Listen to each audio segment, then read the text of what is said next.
Hello students, कैसे हैं आप लोग। आई थिंक आप लोग बहुत अच्छे से प्रिपरेशन कर रहे होंगे, आपका एग्जाम आने वाला है।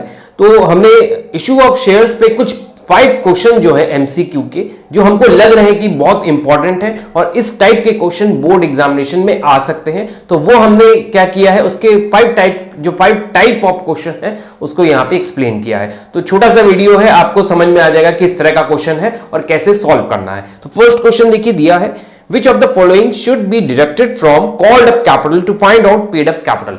कौन सी चीज हम डिडक्ट करेंगे called up capital में? I repeat, called up capital में हम क्या डिडक्ट करेंगे कि मेरा क्या आ जाए, paid up capital। तो सबसे पहले called up capital क्या होती है? जो पैसा कंपनी ने मंगाया।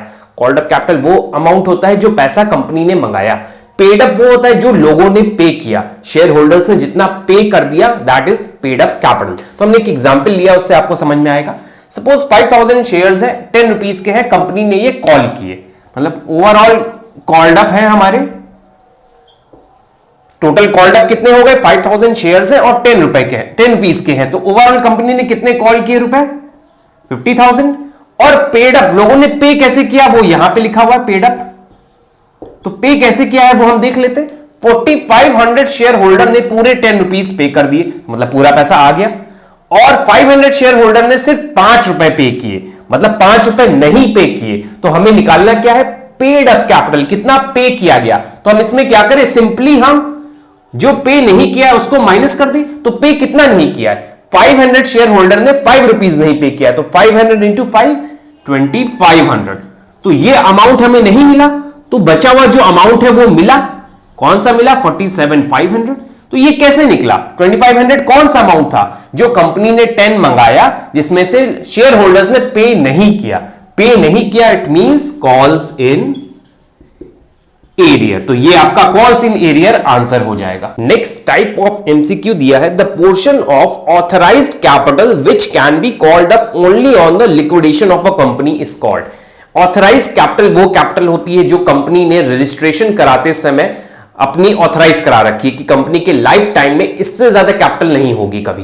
तो ये ऑथराइज कैपिटल है। और यहां बोला है कि जब ये हमें ऐसी कैपिटल बतानी है जो कंपनी लिक्विडेट होगी, मतलब जब कंपनी को सेल किया जाएगा, लिक्विड किया जाएगा, लिक्विड फॉर्म में उसका कैश बेचकर जो कैश जो है जनरेट किया जाएगा, लिक्विडेशन जिसको कहते हैं, उस टाइम कौन सी कैपिटल मंगाई जाएगी। तो 2 टर्म होते हैं, ध्यान रखिएगा, capital reserve and reserve capital. तो यहां पे आंसर जो होगा रिजर्व कैपिटल होगा। ये टाइप जो है बहुत हमें लग रहा है कि ये एग्जाम में पूछा जाएगा, क्योंकि रिजर्व कैपिटल और कैपिटल रिजर्व 2 टर्म होते हैं जो कंफ्यूज करते हैं स्टूडेंट को। तो ध्यान रखिएगा, लिक्विडेशन के टाइम कंपनी रिजर्व कैपिटल को मंगाती। तो जो थर्ड टाइप का क्वेश्चन है उसको ध्यान से देखिएगा, ये परचेज कंसिडरेशन से रिलेटेड क्वेश्चन है। A limited acquired asset worth ₹15 lakh from होगा, फॉर्म लिखा है, from H limited by issuing of shares of 100 at a premium of 25%.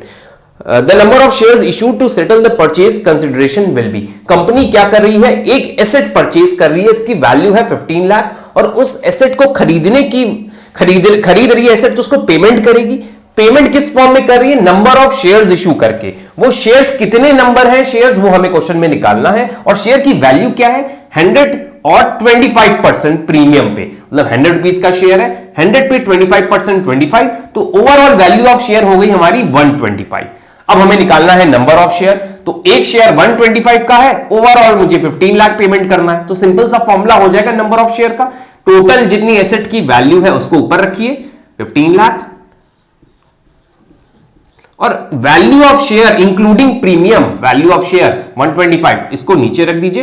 तो आपको पता चल जाएगा कितने शेयर कंपनी ने इश्यू किए। इसको डिवाइड करेंगे तो आंसर आ जाएगा 12,000 शेयर्स। तो ये टाइप याद रखिएगा, परचेज कंसिडरेशन का नंबर ऑफ शेयर निकालने आ सकता है। तो most important type of question, इस टाइप ऑफ क्वेश्चन की हम पर्सनल गारंटी लेते हैं कि ये इस टाइप का क्वेश्चन जो है जरूर से आएगा। क्वेश्चन है, a company invited application for subscription of 5000 shares.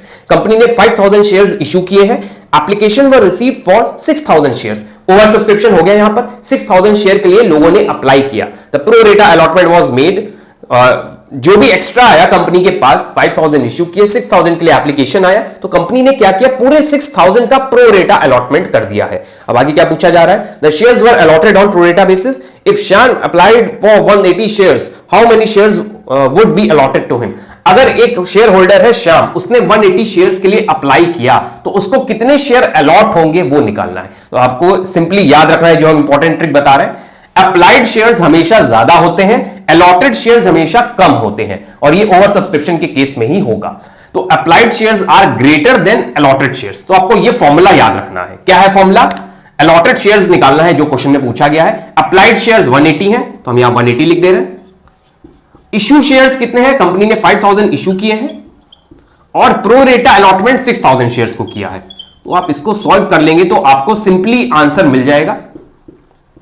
तो 150 शेयर्स मेरा आंसर। आंसर कैसे आए इसका फॉर्मूला आपको याद रखना है। एक चीज सिंपल सी याद रखिएगा, जब भी आपसे अलॉटेड शेयर्स पूछे तो आपको क्या रखना है? इशूड वाले शेयर्स हमेशा ऊपर रखने हैं। अलॉटेड जब भी पूछेगा, इशूड को ऊपर रखना है, क्योंकि अलॉटेड जो होते हैं वो कम होते हैं, कम शेयर होते हैं एज कंपेयर टू अप्लाइड। तो दोनों में हमेशा इशू वाला जो होता है वो कम होता है, कम शेयर होते हैं उसके। तो इशूड ऊपर रखना है। प्रो रेटा अलॉटमेंट, आई एम रिपीटिंग ये वर्ड, ध्यान रखिएगा, प्रो रेटा अलॉटमेंट वाले शेयर्स यहां पे लेने हैं। पूरे शेयर्स मत लीजिएगा। सपोज कंपनी ने 5000 शेयर्स इशू की, 50,000 इशू किए हैं, और कंपनी के पास एप्लीकेशन आई 70,000 शेयर्स के लिए, और कंपनी ने प्रो रेटा अलॉटमेंट किया 60,000 के लिए, और 10,000 को रिजेक्ट कर दिया। तो इस केस में प्रो रेटा अलॉटेड शेयर 60,000 होंगे, और 50,000 से क्वेश्चन करना होगा। तो ये इंपॉर्टेंट ध्यान रखिएगा, जो रिजेक्ट हो जाते हैं उसको इग्नोर करना है आपको। तो ये फॉर्मूला आपको याद रखना है। इसी तरह अगर अलॉटेड है और अप्लाइड निकालना है, तो ये फॉर्मूला आप यूज करके सॉल्व करेंगे। लास्ट क्वेश्चन पे आते हैं, हमें कैपिटल रिजर्व का अमाउंट निकालना है। तो देखिए यहां दिया है, Z and company forfeited 100 shares of 10 each for non payment of final call of 2 per share. Company ने 100 शेयर्स जो 10 रुपीज के कॉल कर रखे हैं, मंगा रखे हैं जिसका पैसा, उसमें से एरियर हो गए हैं 2 रुपीज पर शेयर। मतलब 100 रुपीज एक शेयर होल्डर है, उसके पास 100 शेयर्स है, 10 रुपीज के शेयर हैं, जिसमें से उसने 2 रुपीज का पेमेंट नहीं किया। एरियर हो गया 2 रुपीज, मतलब पेमेंट कितने का किया? फिर उसने 8 पेड अप हो गया, मतलब 8 रुपीज उसने पे कर दिए हैं। ये हमें ध्यान रखना है, 8 पे कर दिए। कैसे निकाला? 10 रुपीज का शेयर है, 2 रुपीज नहीं पे किया, तो 8 पे कर दिया। अब यही शेयर देखिए आगे लिखा है, all the forfeited shares were reissued at 9 per share, what will be the amount transfer to capital reserve. ये जितने भी शेयर थे कंपनी ने फॉरफीट कर लिए because of non payment of this 2 rupees, and इसको रीइश्यू किया 9 रुपीज में। अब हमें पूछा है कि कितना अमाउंट कैपिटल रिजर्व में जाएगा। सिंपल सा फॉर्मूला याद रखिएगा, फॉर्मूला भी नहीं कॉन्सेप्ट याद रखिएगा।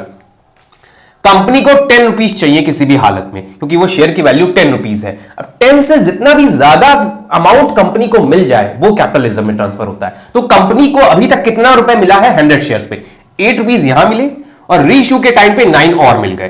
तो 8 रुपीज पहले मिले कंपनी को, प्लस 9 और मिल गए रीइश्यू के टाइम पे। तो ओवरऑल कंपनी को मिल गए 17, लेकिन शेयर की वैल्यू 10 है, तो एक्स्ट्रा कितना मिला कंपनी को?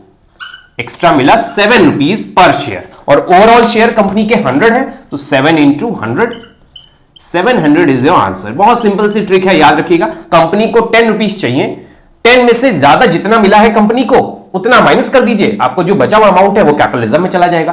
तो देखिए, जब फर्स्ट टाइम 8 रुपीज मिले थे, रीइश्यू के टाइम 9 और मिल गए, 17 हो गए टोटल, और 10 में से माइनस कर दीजिए 10, उसमें 10 माइनस कर दीजिए, ओवरऑल 7 बचे, 7 इंटू